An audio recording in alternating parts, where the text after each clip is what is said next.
4:27 a.m., June 6, 1944. Oberlieutenant Bernhard Fröking reaches for the field telephone inside his concrete bunker overlooking Omaha Beach. The horizon has turned black with ships, more vessels than he has ever seen in his life. He lifts the receiver to report to headquarters. The line is dead. Every communication wire along the Atlantic wall has been severed during the night. For the next 6 hours, Fröking and the men of Widerstandsnest 62 will face the largest amphibious invasion in human history. With no orders, no reinforcements, and no connection to the outside world.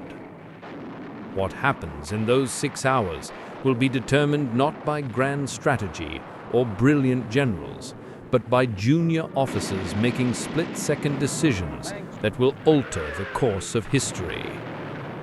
This is D-Day from the side that lost.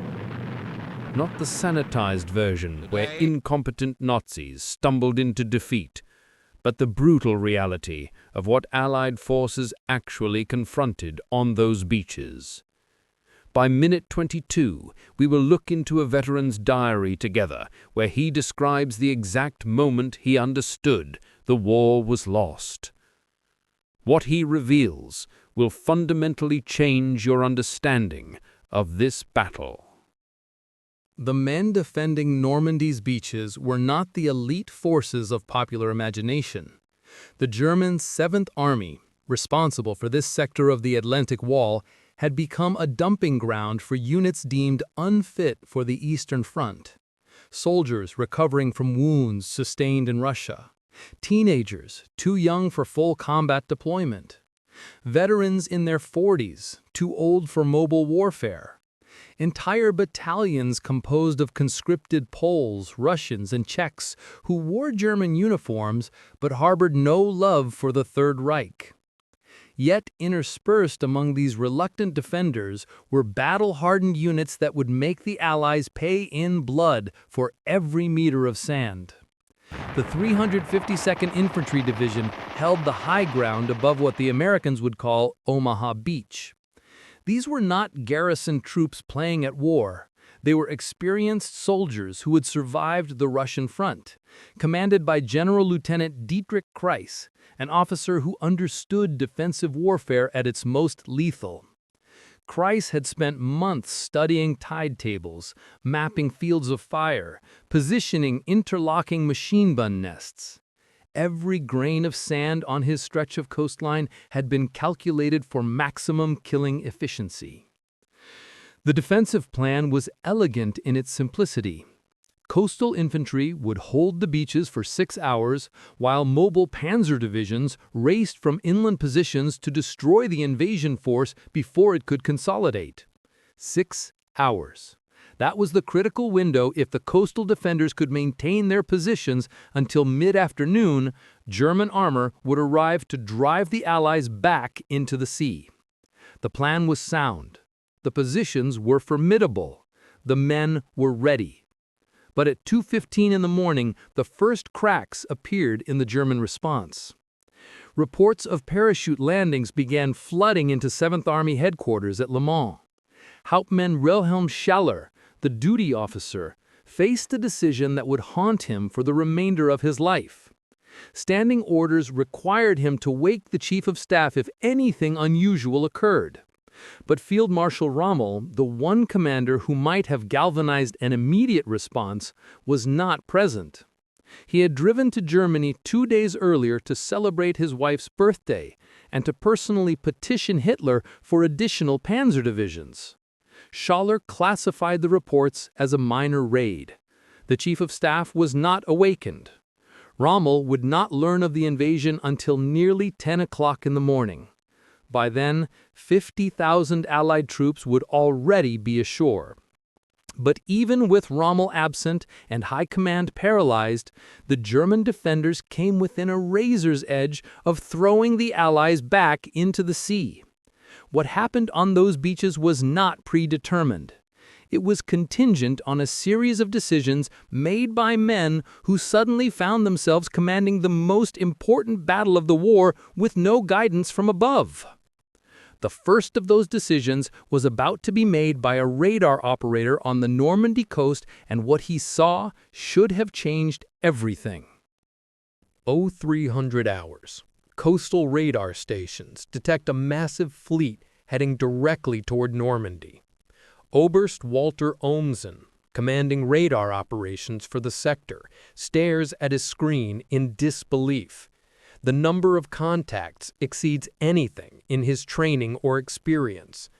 He immediately reports massive naval activity to 7th Army headquarters. The report is received, filed, and noted. No special alert is issued. No panzer divisions are placed on standby.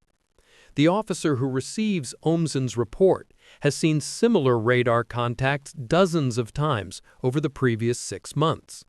Allied ships frequently conduct training exercises in the English Channel. He assumes this is another exercise. But examine the original document, preserved in the Bundesarchiv in Freiburg.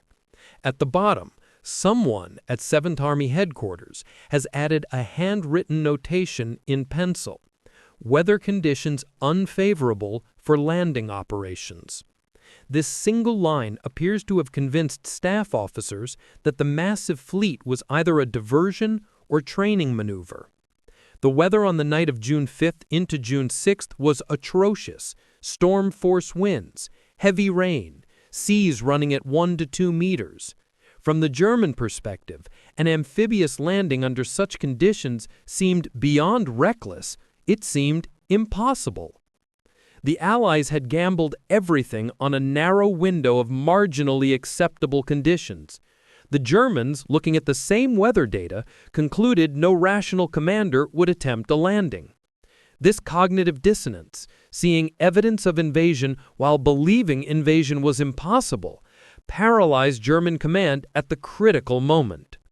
By 0530, 90 minutes before the first landing craft would hit the beaches, the invasion fleet was visible to coastal observers with the naked eye. Gefreiter Franz Gokel, manning an observation post near Vierville, counted more than 200 ships. He used the field telephone to report to his battalion commander, Major Werner Pluscott. Pluscott turned his artillery observation scope toward the channel. The entire horizon was filled with vessels. He immediately called regimental headquarters to request permission to open fire. The officer who answered told him to wait for orders. Pluscott would wait another hour before those orders arrived. By then, the first wave of landing craft would be minutes from shore. The reason for this delay reveals a fundamental flaw in German defensive doctrine. Standing orders required authorization from division headquarters before commencing sustained artillery bombardment. This rule existed to prevent German positions from revealing themselves prematurely to Allied aircraft. The Luftwaffe had been effectively driven from the skies over France. Any German battery that opened fire during daylight could expect to be obliterated by Allied bombers within hours.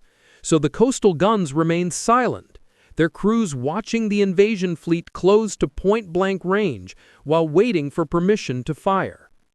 Not every German unit waited for orders.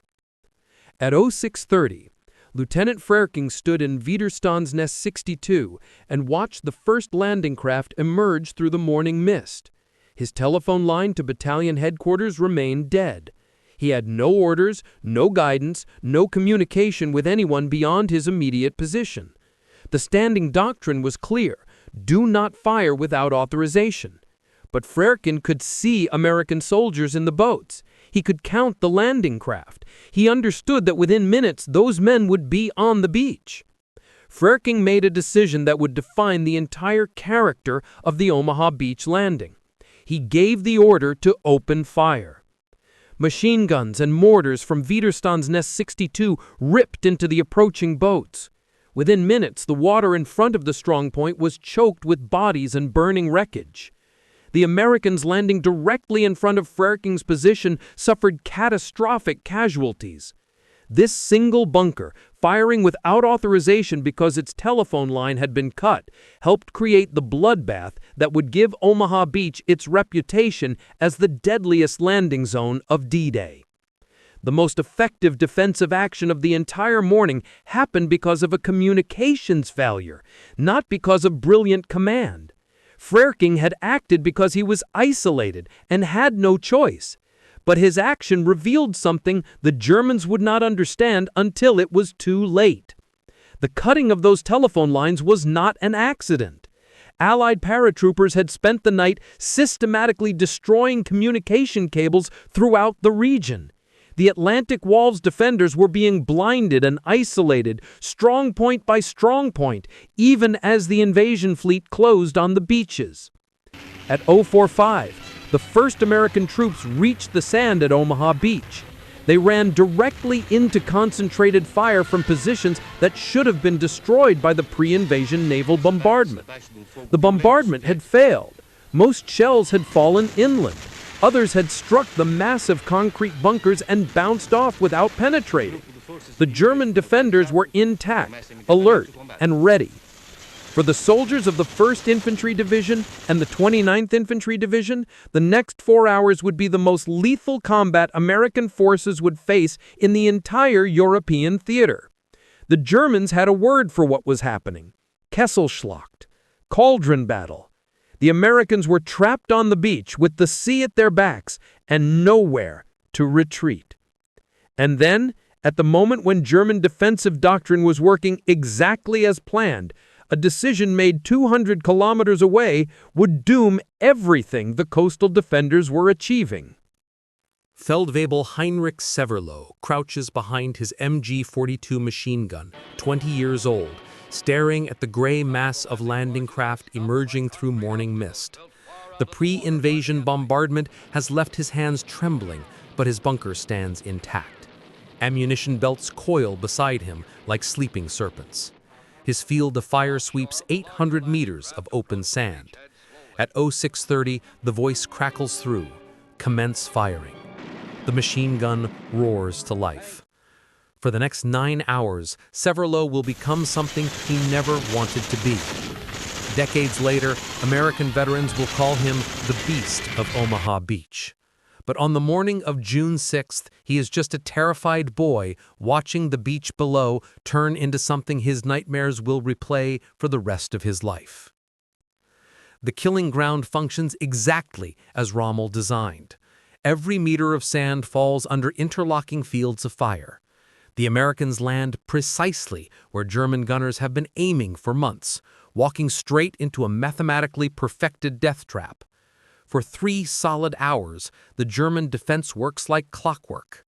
Officers collapse the moment their boots touch sand. Units dissolve into chaos. Radio equipment dies from seawater and shrapnel. Entire companies freeze within arm's reach of the surf, unable to advance, unable to retreat. At 0830, 200 miles away, V Corps Commander Major General Leonard Garrow stares at the reports flooding his headquarters. Omaha is failing. He reaches for contingency plans to evacuate whoever might still be alive and redirect the remaining waves to beaches where men aren't dying faster than they can be counted.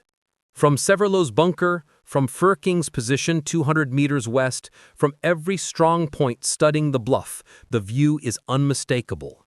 The invasion is collapsing. America's great gamble is drowning in its own blood. But something is happening down there that no German war game predicted. Small knots of Americans, cut off from their officers and their orders, start doing the one thing that shouldn't work. They attack. Not in neat formations with fire support and coordination. Raw survival instinct. Desperate men who understand with animal clarity that staying on the beach means death. One group stumbles into a fold in the terrain that offers just enough cover to flank a machine gun nest. Another discovers that Bangalore torpedoes can blow gaps in wire when there's no other choice. The destroyer USS McCook grinds itself onto the sand deliberately, turning itself into a stationary gun platform to knock out bunkers one by one, at ranges where the Germans can see the faces of the gunners. From the bunkers, these tiny advances look meaningless. The Germans still own the high ground. Ammunition remains plentiful. The interlocking fields of fire still function. Americans are dying in numbers that should break any attack. But what the defenders cannot see is the invisible fracture spreading through their own defense. The severed telephone lines mean each bunker fights alone. When a position goes silent, nobody knows if it's destroyed or just conserving ammunition. The Germans are winning every small fight while losing the larger battle because each strongpoint is blind to everything beyond its own firing slit. 200 kilometers inland at 0900 hours, the decision that will doom everything happens in a quiet room far from the gunfire. General Lieutenant Kreis finally pieces together what's actually happening on the coast, the scale of it, the commitment. This is not a raid, this is the invasion. He immediately requests the panzer divisions held near Caen. The request climbs the chain of command to Field Marshal von Rundstedt, who agrees instantly. Release the armor. Hit them now while they're vulnerable. But there's a problem. Hitler has decreed that no panzer division moves without his personal authorization. And at this precise moment, Adolf Hitler is asleep in his bed in Bavaria. His staff stands in the hallway debating in whispers. Wake the Führer? But for what? The officers at OB West have convinced themselves that Normandy must be a feint. The real blow will fall at Calais. It has to. The weather is too poor for this to be the main effort. They decide to wait. Let Hitler sleep. They'll brief him when he wakes naturally. If those panzers had rolled at 0900, they could have hit Omaha Beach by early afternoon while the Americans still clung to their narrow strip of sand. German armor smashing into the landing zones could have turned supply dumps into infernos, command posts into craters, and those follow-on waves into a slaughter that would have made the morning look merciful. The invasion might have drowned before it could swim. But the tanks sit idle, crews standing beside them, waiting for a telephone call from Berlin that won't come for 7 more hours. On the beach, the men in the bunkers know none of this. They only know what their eyes tell them. Ammunition running low, wounded men groaning in the dark, no reinforcements, no resupply, no contact with anyone. By noon, Firkin can hear American voices outside his bunker, close enough to make out individual words he doesn't understand. He sends a runner sprinting toward battalion headquarters to request permission to fall back to secondary positions. The runner vanishes into the smoke and never comes back. At 1300 hours, the rear entrance to Firking's bunker erupts. American combat engineers have crawled up the back slope with satchel charges. The blast kills 3 men instantly and fills the concrete box with smoke so thick that it chokes out all light. Firking makes his decision. He orders his men to surrender. They stumble out with hands raised, eyes streaming, expecting bullets. What they get instead is water. An American officer pushing canteens into their hands, medics crouching beside German wounded, opening aid kits, applying bandages to enemies they were trying to kill minutes before. Firking will think about that moment for the rest of his life. Not the surrender. Mercy. Only a nation drowning in resources, absolutely certain of victory, stops in the middle of a desperate fight to give water to the men who were trying to kill them minutes before. That's when he understood. Not that Germany had lost the battle, that Germany had already lost the war. By 1400 hours, the situation crystallizes into a single terrible fact. The Americans hold a beachhead at Omaha 2 kilometers deep and 8 kilometers wide. This is catastrophically short of what the invasion plan called for. The 1st Infantry Division was supposed to be 10 kilometers inland by now. By every tactical measure, the Americans have failed. But tactical measures don't matter anymore. The only thing that matters is that the Atlantic Wall has been breached. The door is open and it's not closing. General Lieutenant Kreis writes his 1500-hour report with a hand that shakes slightly. Forward positions overrun. Communication is lost with most strong points. American armor began to push inland. Then he writes the sentence that will be analyzed by historians for decades. Without immediate armored counterattack, containment of invasion is no longer possible. He's not saying the battle is lost. He's saying the only chance left requires tanks, and he's saying it now, and somewhere in his gut, he knows those tanks aren't coming in time. At 1600 hours, Adolf Hitler finally receives his morning briefing. 7 hours after Kreis requested armor. Hitler authorizes the release of the 21st Panzer Division and Panzerlehr Division. The 21st Panzer, closest to the fight, begins moving immediately. They will arrive at the invasion beaches tomorrow morning. Tomorrow. Panzerlehr won't beach the battle zone for 3 full days because Allied fighter bombers are systematically turning every road into a graveyard of burning vehicles. At 1700 hours, lead elements of the 21st Panzer finally make contact with British paratroopers near Caen. This is it, the first clash between German armor and the invasion force. The engagement goes nowhere tactically, but reveals everything strategically. Major Hans von Luck, commanding the Panzer Battalion, can see the opportunity. His tanks can punch through.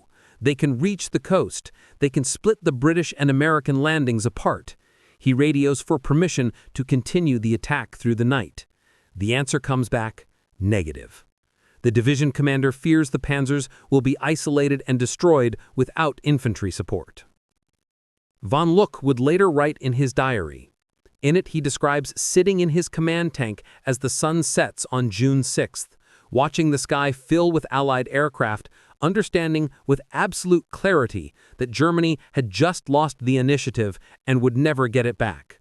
Not because German soldiers couldn't fight, not because the panzers weren't capable, because the command structure was too slow, too cautious, too paralyzed to seize the thin windows of opportunity before they slammed shut forever.